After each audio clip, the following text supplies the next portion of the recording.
Got it. Alrighty. And we are about to be live.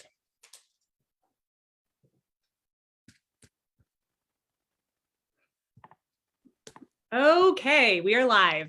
So welcome, Facebook family, to the Word Among Us, Ignite Your Spirit Lenten series. This is the fourth in a series of 6 interviews where you're going to learn new practices that will help you make Lent more meaningful for you.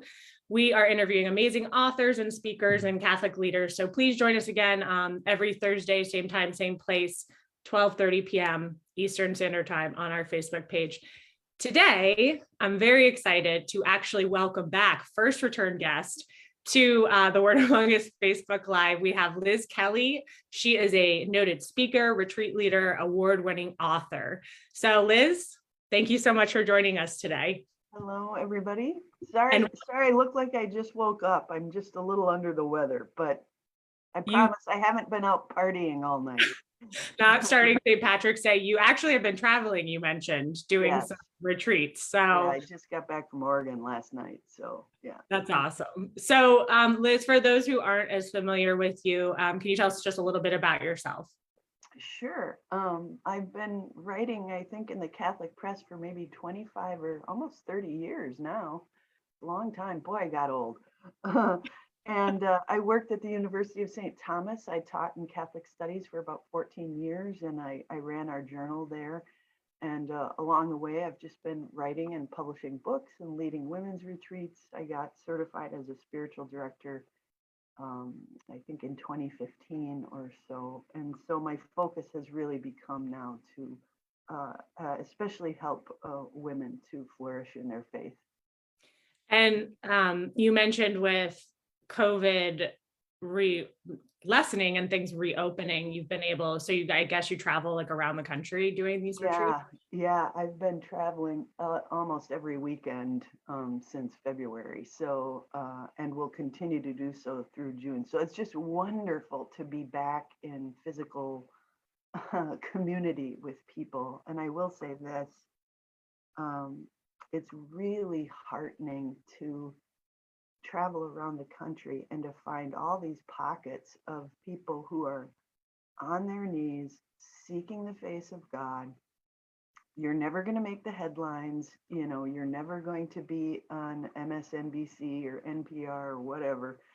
The church is going to outlive NPR, by the way, just FYI. But I just be encouraged that there are thousands upon thousands of faithful people who are out there praying and seeking to lead holy lives, and be encouraged by that. I am. That's very cool. And as you go out and you see that, so that's really encouraging to hear. So we want to talk about Lent. We've been interviewing people and getting kind of their own perspective on Lent. And we know what the Catholic Church says, of course. And we know we were all taught, and we know all the, rich traditions that Lent has, but what does Lent mean personally for you? I think for me, I love the liturgical seasons. I just love how that mirrors the world, or the world mirrors the liturgical seasons. That's probably more accurate, and in this particular season, we tend to think of it as one of darkness, and I think maybe it's more a time of hiding, and like a seed in the soil. The seed is completely surrounded by blackness, and yet somehow it knows to spring forth to look for the sun. And I feel like that's kind of the human soul in Lent, that we're like this little seed, and we're covered in blackness, but there's some part of us, because God has taken on human nature, that we know to spring for the to break through the soil and seek the sun. And it's also a time, I think, of kind of keeping Christ company in his loneliness, keeping him company in his suffering, in those places where we know the sun's out there somewhere, but right now we're just in this dark moment. But also just to remember that it's a season, We're not meant to stay in Lent. We're not a Lenten people. We're a resurrection people. That's right. Mhm. I love that visual that you mentioned, and of just being in the soil and knowing when to spring forth. And um, I think that's really beautiful. I've never heard that Mhm. described that way before. Mhm. I do want to talk about your book that you wrote with that Word Among Us published for you, Love Like a Saint, Cultivating Virtue with Holy Women. And it's not just a book, it's also like a living workbook that can be done. We've gotten a lot of feedback of people, a lot of women doing it in small groups or big groups, book Oh, studies. good. But we've talked a lot about in our past interviews about, adoration and that solitude that you are, you're with Christ, like you mentioned, in his suffering during Lent. So what are some takeaways from Love Like a Saint for Lent specifically? Mm. Well, I think the life on the way to sainthood, the road to sainthood, at least for many of the women in those pages, in the pages of that book, and by the way, they're all spectacular. And I feel like I have this whole new host of friends in heaven praying and interceding for me, God willing.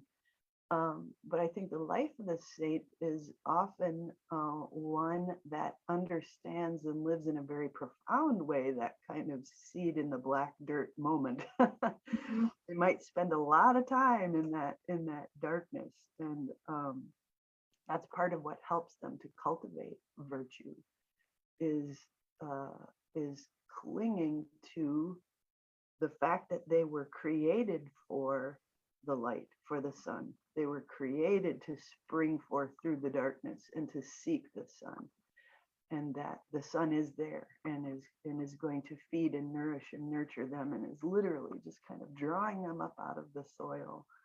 Um, so I like the emphasis in Lent on growing, growing in our prayer, growing in our mortifications, growing in virtue, growing in generosity and giving alms, all of those sorts of things. And I think that the lives of holy people really show us how to do that in a practical way. So I think that's part of what you would find in those pages that would be specific to Lent. Um, but it's also, as you say, it's kind of a living workbook. I give a lot of prompts for praying with the virtues, and that might be something that's really helpful too, just in directing your Lent. Maybe there's one particular virtue that you feel like you'd really like to work on, and ask for God to give you an infusion of the grace of that particular virtue. I think the book can really help with that too. Hmm. As you were talking, I was just thinking how much I'm a sinful human, because I do not like discomfort, and I don't think I'm alone in that. And and when we're going through like all of these saints, no one's really born into a life of luxury and then stays there and then never goes through any trials or any suffering and then becomes a saint. Like all of these saints are and some of them are, they're lesser known, so it's like they're living lives just like we do, and they go through all of these trials. And it's through that, like you said, it's that growth. And I'm just going to keep on thinking of that seed that you mentioned, that that's tough. That's a tough lesson to learn, to embrace that. Yeah, but you also want to keep in mind too that the seed doesn't have to do anything but be a seed, and respond to the natural call of the sun. So in some ways, the more that we can surrender just to the call of the sun, the easier it's going to be for us to spring forth. It's not something that we have to fight for on our own. We're not in isolation in that darkness. I just want to make that point. That's a very good point, and that's been made to me several times. And one day I'm gonna have it sink in.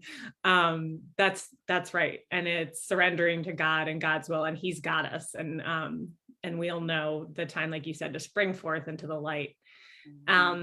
So in terms of practices for Lent, there's fasting, prayer, and almsgiving. What is the most meaningful Lenten practice for you? I think that fasting really became more meaningful to me when I realized that it wasn't about just like clenching my fists and I'm not going to do this thing, Mm. but I might put this down in order that I can pick up something else. So I might fast from a meal, but spend that time in prayer. So I'm not just meant to, suffer in absence, but rather to create an emptiness that then God can fill. Mm. And so, in thinking about the fasting, whatever version you do, or however much you do it during Lent, that's been really helpful to me, is to not just think about clamping down on one thing, but rather putting that aside, creating a space that then God can fill with new graces, either through prayer or through spending time in scripture or spending time in service, um, uh, serving the people around me. I have a lovely little neighbor, and she's partly disabled. She's very devout Catholic. We just like scored big time in getting her as a neighbor. She's just wonderful, and she prays for me all the time. And she'll text me and say, "Where are you going this weekend? And where are you going to be? And I'll pray for you." And so my husband and I can kind of take care of her, and adopt her a little bit, because her children are not always available and nearby. So even just little things like that, thinking about um, tending to her as though she were the Christ child, you know, um, uh, that's something I want to keep in mind in Lent. Well, Advent too. I don't know. I'm getting off the subject here, but yeah, the idea of like not just giving up something, but allowing God to then fill that empty space. And in terms of almsgiving, God just cannot be outdone in generosity. I can't tell you how many times I have just given everything in my wallet to someone on the street, or whatever, only to have an unexpected check show up at my house, or whatever. Most of what I do in terms of writing and all of that, it just covers our health insurance. We're not like making $1 million, and health insurance is like a mortgage payment, but it just never ceases to amaze me how um, anytime I am generous, uh, even if it's begrudgingly, it's like the Lord will more than make up for that, more than make up. I love that idea of letting go of something, because I think of fasting, right? And it's always like I would not have a problem with it, except it's like, well, when Friday comes around, that's when I'm doing my fasting. And it's like my human reaction is like, just because I can't, it's like I think about it more. And it's almost like it's like holding on to it instead of thinking of it like you just mentioned, which I think is so, the way you speak is so good visually for me, because I'm like, that's right. I don't have to hold on. I can let it go. Mm-hmm. And in that turn, be able to receive something. Yeah, then your hands are empty and God can fill them up, That's right. What is your prayer, like your practices for prayer in Lent? Do they differ at all? Well, this Lent, it just so happens that I have a women's prayer group, and we meet every 2 weeks on Zoom. And then we're going through a very disciplined kind of practice called the Common Faith right now. And it's praying through the Bible, asking for different graces. And so that particular discipline, because it's Lent, has just been sort of, digging up some things about Lent. But also, I would say that, and this isn't meant to be a plug for the next book, but because it's Lent, and because I'm working on this next book, which is Meditations on the Last Words of Christ from the Cross, that's become kind of my prayer focus, is thinking about and asking the Lord to show me the graces that are being revealed in those words. That's not a plug at all. I'm glad you brought it up, because we're very excited for that to that new book that you're writing. And to just kind of wrap up Lent, what final words of advice would you give our listeners to make this a great Lenten season? To remember that Lent is not a time of isolation, but a time of maybe hiddenness, where we can keep Christ company in his suffering. We can enter into his woundedness so that we can understand our own sin better, our own woundedness better. And ultimately it's one of seeking the face of the Son. That's right. And waiting for the resurrection. Mm-hmm. Well, Liz, thank you so much for joining us today. I always love talking to you because you have a really calming presence. And I love this book that you've written, Love Like a Saint. And I'm really excited for your next one. I know we've been getting so much good feedback from people on Love Like a Saint. So I cannot wait to be able to share the other one with everyone. We're definitely going to put an excerpt from your book available on bookstore.wau.org. So everyone, please go check it out. I'm going to put a link, as always, in the comments to make it easier, so you can just click on that as well. Liz also has an awesome website. If you want to check it out, I'll give a plug for that if that's okay. It's lizk.org. It's got a lot of your, learn more about what's coming next, learn more about what you've got going on. Yeah, I've got my schedule on there, so you can look and see if I'm going to be near you anytime soon. I'd love in to a meet town in a town near you. you. In a town near you. Yeah. That's great. So we'll put a link in the comments as well. So we're going to be sharing some of these best practices from all of the authors that we've been speaking with. So Liz, I really want to thank you for sharing some of those. I'm definitely going to take them with me. And pretty soon I'll probably learn the lesson that I don't really have to do much and God is going to take care of everything. So I'm sure that let him. You just have to let him do what he's going to do with you, Molly. That's right. That's right. It'll happen. I'll get it in this brain soon. But Liz, again, thank you so much for joining us, and everyone join us next Thursday. We're going to be talking with Joel Stepanek from he's the Vice President for Prayer Services at Life Teen. So same time, same place next Thursday. And Liz, I hope you have a great rest of your day and you rest up from your travels. Thank you. God bless everybody. Bye.